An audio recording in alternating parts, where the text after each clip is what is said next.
Assalamualaikum warahmatullahi taala wabarakatuh. Waalaikumsalam warahmatullahi wabarakatuh.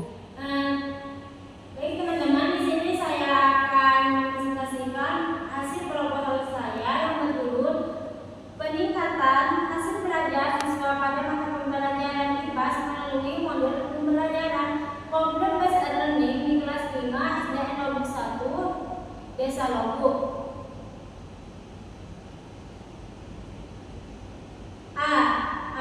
Bab 1 pendahuluan. Latar belakang. Pendidikan bagi kehidupan umat manusia merupakan kebutuhan mutlak yang harus dipenuhi sepanjang hayat. Inti dari pendidikan yaitu pelajaran di sekolah. Pembelajaran merupakan proses belajar mengajar melibatkan siswa dan guru. Meningkatkan hasil belajar siswa dapat diusahakan oleh seorang guru dengan sebagai cara, baik dengan menggunakan model atau strategi pembelajaran. Problem based learning atau pembelajaran berbasis masalah adalah model pengajaran yang bercirikan adanya permasalahan nyata sebagai konteks untuk para siswa belajar berpikir kritis dan keterampilan memecahkan masalah serta memperoleh pengetahuan.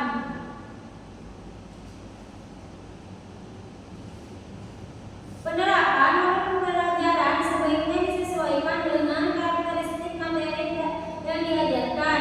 Penggunaan model yang kurang tepat dapat menghambat pemahaman peserta didik terhadap materi, sehingga tujuan pembelajaran tidak tercapai, maka hasil belajarnya cenderung rendah.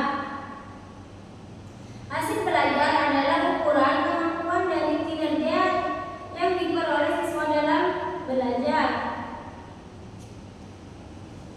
Oleh karena itu diperlukan pembelajaran problem based learning untuk meningkatkan motivasi belajar siswa pada materi IPA.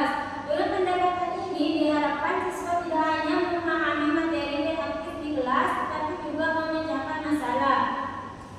Berdasarkan latar belakang permasalahan tersebut, maka kita tertarik pada melakukan penelitian dengan judul peningkatan hasil belajar siswa pada mata pelajaran IPA melalui model pembelajaran problem based learning.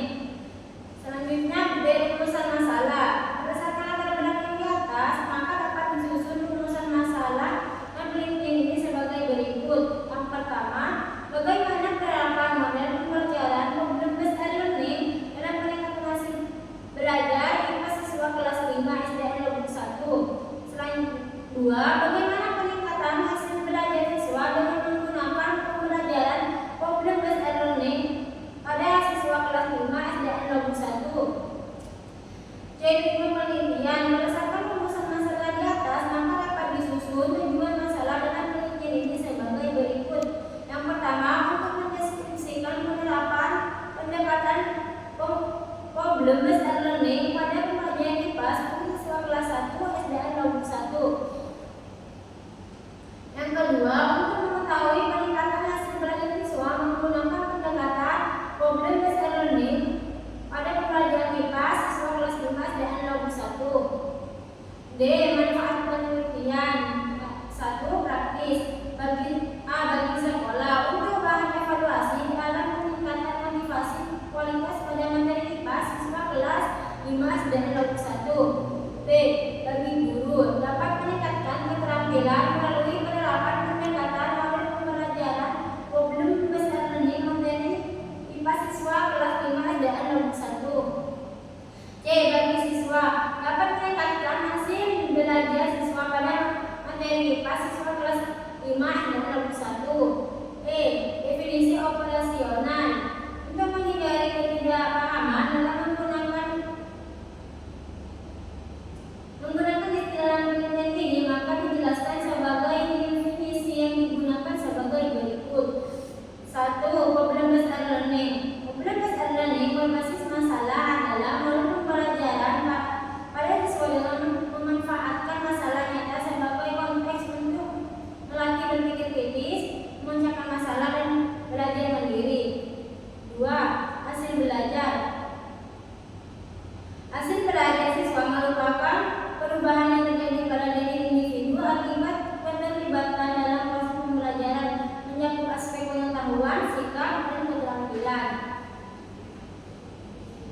Tiga, IPAS. Mata pembelajaran IPAS adalah membantu siswa memahami kejadian di dalam dan lingkungan sosial secara mudah dan relevan dengan kehidupan sehari-hari.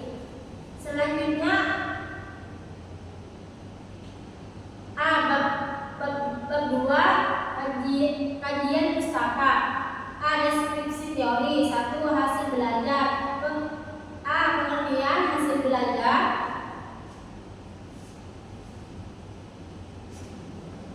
B. Faktor-faktor yang mempengaruhi hasil belajar. Yang pertama, faktor internal. Yang kedua, faktor fisik. Yang ketiga, faktor psikologis. Yang keempat, faktor eksternal. C. Bentuk dan tips hasil belajar.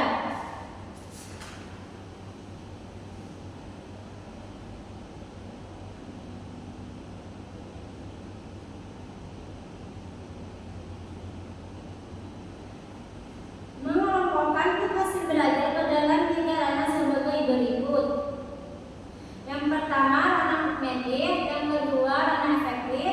Yang ketiga, ranah psikomotor. 2. Teori model pembelajaran problem based learning. A. Pengertian problem based learning. B.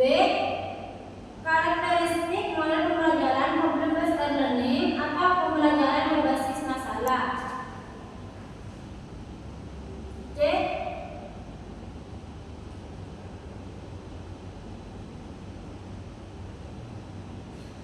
Langkah-langkah model pembelajaran problem based learning. D. Kelebihan dan kekurangan model pembelajaran PBL. Selanjutnya, penelitian relevan, persamaan dan perbedaan. Bab 3, metode penelitian. A. Ciri subjek, tempat dan waktu penelitian. 1. Jenis penelitian. Jenis penelitian ini merupakan jenis PTK atau penelitian tindakan kelas. Sedangkan menurut Arifonto, PTK adalah suatu perencanaan terhadap kegiatan belajar yang berupa sebuah tindakan yang sengaja dimunculkan dan terjadi dalam sebuah kelas secara bersama. Yang kedua, subjek penelitian.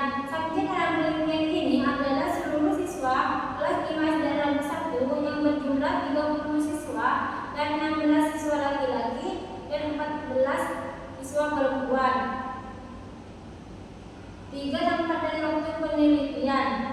Penelitian dilakukan di SD 1. Alasan penelitian mengambil SD 1 karena hasil belajar masih rendah. Anak-anak suka berbicara sendiri saat pembelajaran berlangsung. B. Prosedur penelitian. Prosedur PTK biasanya meliputi beberapa siklus dengan tingkat permasalahan yang akan dipecahkan dan kondisi yang akan ditinggalkan. Setiap siklus pada penelitian tindakan terdiri dari 4 tahap, yaitu yang pertama, perencanaan.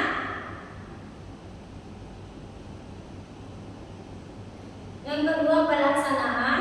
Yang ketiga, observasi atau pengamatan. Yang keempat, refleksi. Yang pertama, tahap perencanaan. Pada tahap perencanaan, peneliti menyusun modul ajar, baik pertemuan pertama dan kedua. Peneliti juga menyusun kisi-kisi soal, menyusun instrumen evaluasi hasil belajar, serta mempersiapkan instrumen penelitian lainnya seperti rubrik penilaian aktivitas siswa dan penelitian proyek sesuai dengan pendekatan PBL. 2. Tahap pelaksanaan.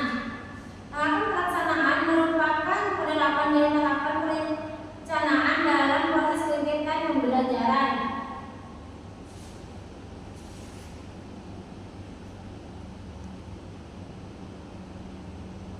Yang ketiga, tahap pengamatan.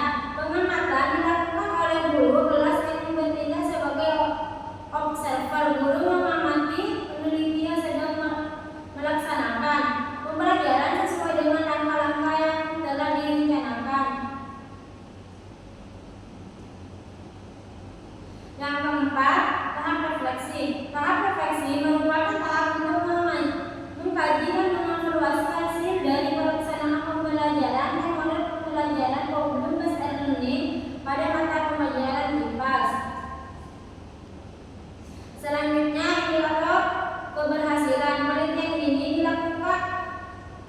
penelitian ini dikatakan berhasil dikasih mencapai indikator yang sebelumnya telah ditetapkan oleh peneliti. Indikator keberhasilan disepakati oleh dan disesuaikan dengan rencana pembelajaran atau modul ajar sehingga peningkatan belajar minimal 75% untuk kriteria pencapaian tujuan pembelajaran yakni 75. Hanya ini teman-teman dari presentasi saya. Mungkin ada yang mau bertanya? Ada. Kalau tidak ada yang mau bertanya, saya tutup terlebih dahulu. Kurang lebihnya mohon maaf. Wassalamualaikum warahmatullahi wabarakatuh. Waalaikumsalam warahmatullahi wabarakatuh.